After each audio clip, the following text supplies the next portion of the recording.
BBA, BCA, BCom computer కోర్సులో 100% placement లభించే ఏకైక డిగ్రీ కాలేజ్ కూకట్పల్లిలోని ఐక్రియేట్ డిగ్రీ కాలేజ్ 8367215215. నమస్తే అమ్మా. నమస్తే అమ్మా. అమ్మ, బ్రహ్మ ముహూర్తం. ఈ ముహూర్తంలో కనుక మనం లేచి మనం ఏదైనా తలుచుకున్నా ధ్యానం చేసినా ఖచ్చితంగా నెరవేరుతుందని చెప్తారు కదా. అవునమ్మా. ఈ ముహూర్తం యొక్క విశిష్టత ఏంటమ్మా? అంత బలం ఎలా ఉంది ఈ ముహూర్తానికి? దీనికి బ్రాహ్మీ ముహూర్తము అని పేరమ్మా. అంటే బ్రహ్మకి సంబంధించింది కనుక బ్రాహ్మీ అనలేక బ్రహ్మ ముహూర్తం అని కూడా అంటాం మనం.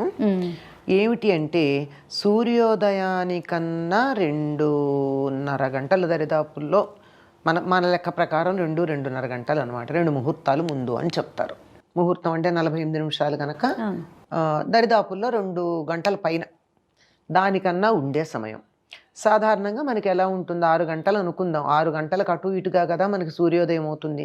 కొన్నిసార్లు 5:30కి, కొన్నిసార్లు 6:30, 6:15 దాకా కూడా ఉంటుంది. శీతాకాలం, వేసవికాలం ఉండేటటువంటి తేడా వల్ల. అట్లా ఉన్నప్పుడు దాన్ని లెక్క వేసుకుని వెనక్కు ఉండేటటువంటి కాలాన్ని బ్రాహ్మీ ముహూర్తం అంటారు.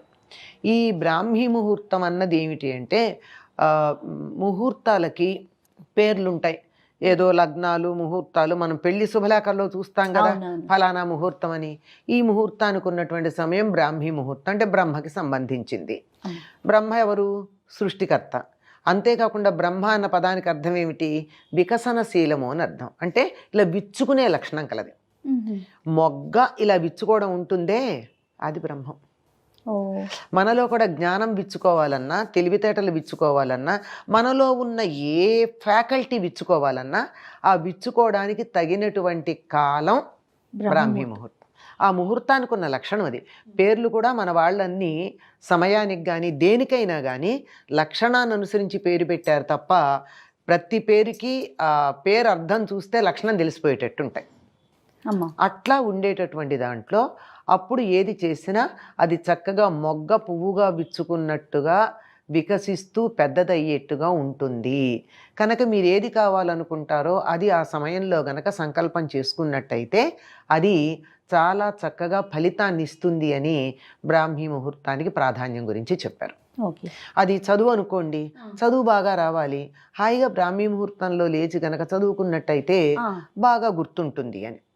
పైగా గుర్తుండడం ఒకటే కాదమ్మా, ఇప్పుడు గుర్తుంది, ఇవాళ నేర్చుకున్నాము, పరీక్షల్లో రాసాము, అయిపోయింది దాని పని. చాలా విషయాలు మనం పాఠ్యభాగాల్లో చదువుకునేటటువంటివి పరీక్షల తర్వాత వదిలేస్తాం, గుర్తుండదు. కానీ ప్రతి అంశం జీవితంలో ఎప్పుడప్పుడు ఉపయోగపడాలి కదా. ఖచ్చితంగా ఉపయోగపడడానికి తగినట్టుగా మనస్సులో ఉండి అవసరమైన సమయానికి అది గుర్తొస్తుంది అప్పుడు చదువుకున్నది. అందువల్ల ఆ సమయంలో ఏది చేసినా బాగుంటుంది కనుక ఆధ్యాత్మికంగా ఉన్నత స్థానానికి రావాలనుకున్న వాళ్ళు ధ్యానం చేస్తారు ఆ సమయానికి.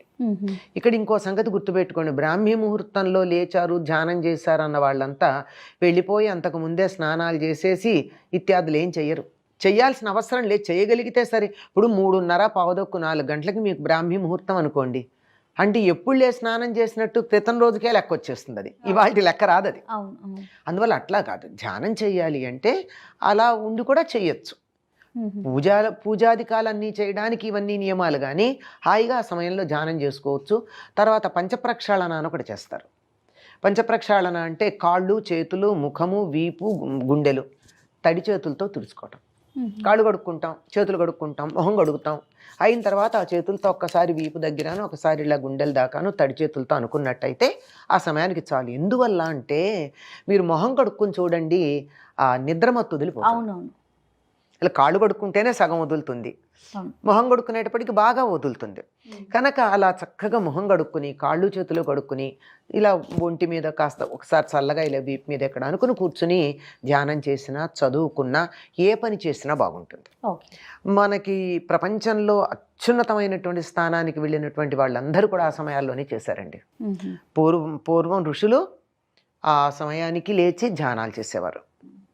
రాసుకునేటటువంటి వాళ్ళు చాలామంది ఆ సమయానికి లేచి ధ్యానాలు రాశారు. చాలామంది ఇప్పటికి కూడా అత్యున్నత స్థానాల్లో ఉన్నటువంటి వాళ్ళు, CEO స్థానాల్లో ఉన్నటువంటి వాళ్ళు, వాళ్ళందరినీ మీ డైరీ ఏమిటి అని అడగండి, వాళ్ళు ఏం చెప్తారమ్మా?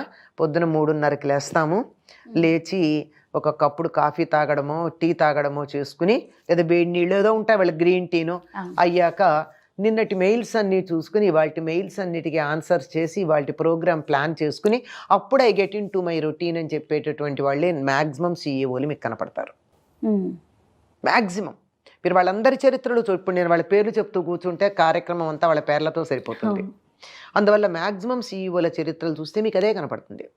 అలాగే రాసేటటువంటి వాళ్ళు కూడా ఆ సమయంలో చాలా బాగా రాస్తారు. ఇప్పుడు ఆధ్యాత్మికత ఇత్యాదులన్నీ పక్కకు పెడదాం కాసేపు.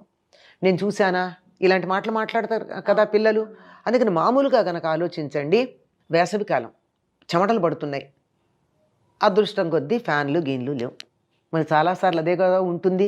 ఎలక్ట్రిసిటీ బంద్, మనకున్నటువంటి ఇన్వర్టర్ పనిచేయదు. ఎంతసేపు పనిచేస్తుంది పాపం, అది దాని ఆయువు అయిపోయింది. అలాంటి సమయాల్లో రాత్రంతా నిద్ర పట్టకపోయినా సరే, ఇంత చికాగ్గా ఉన్నా సరే 3:30-4 అయ్యేటప్పటికి నిద్ర పడుతుందా పట్టదా? పడుతుందమ్మా. రాత్రంతా ఏడిచే పిల్లలు కూడా 3:30-4 కల్లా పడుకుంటారా లేదా? వ్యాధితో బాధపడుతున్నటువంటి రోగులు కూడా ఆ సమయానికి ప్రశాంతంగా పడుకుంటారా లేదా? ఎట్లాంటి వాళ్ళకి ప్రశాంతత చిక్కేటటువంటి సమయం అది. అంటే చికాకులో ఉన్న వాళ్ళు నిద్రపోవడానికి తగినటువంటి సమయం అదే అవుతుంది, నిద్ర వచ్చే సమయం అవుతుంది. మనం మామూలుగా ఆరోగ్యకరంగా ఉన్నటువంటి వాళ్ళం మనసు చురుకుగా పని చెయ్యడానికి తగినటువంటి సమయం అది. అందువల్ల అద్భుతమైనటువంటి రచనలు చేసినటువంటి వాళ్ళు చాలామంది ఆ సమయంలోనే చేస్తారు.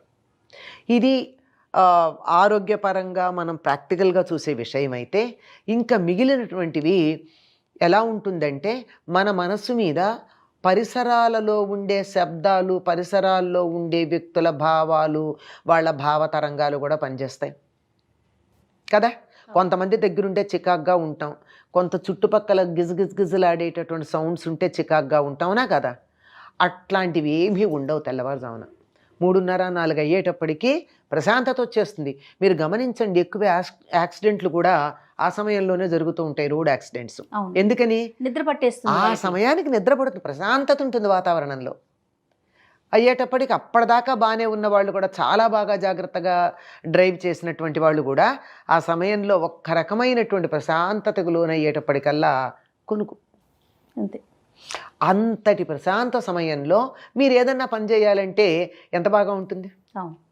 కనుక చదువుకోవాలన్నా, ఈనాటి కార్యక్రమాల గురించినటువంటి ఒక ప్రణాళిక వేసుకోవాలన్నా, ఆధ్యాత్మికంగా ఉన్నత స్థానానికి వెళ్ళాలన్నా, రచనలు చెయ్యాలన్నా, బొమ్మలు గీయాలన్నా, సంగీత సాధన చెయ్యాలన్నా, దేనికైనా అనుకూలమైనటువంటి కాలం. అప్పుడు ఒక చిన్న విత్తనంలాగా పడినటువంటిది అలా అలా అలా విచ్చుకుని పెద్దదిగా వికసిస్తుంది. ఆ సమయానికి ఉన్నటువంటి పేరే అది, బ్రాహ్మీ ముహూర్తము. బృంహణశీలమైనది, విచ్చుకునేటటువంటిది, మనకి పెంచే లక్షణం కలిగినటువంటిది, వికసించే లక్షణం కలిగింది అని. కనుక ఆ సమయం చాలా అనుకూలమైనదమ్మా ఎవ్వరికైనా సరే. నమస్తే. నమస్తే అమ్మా.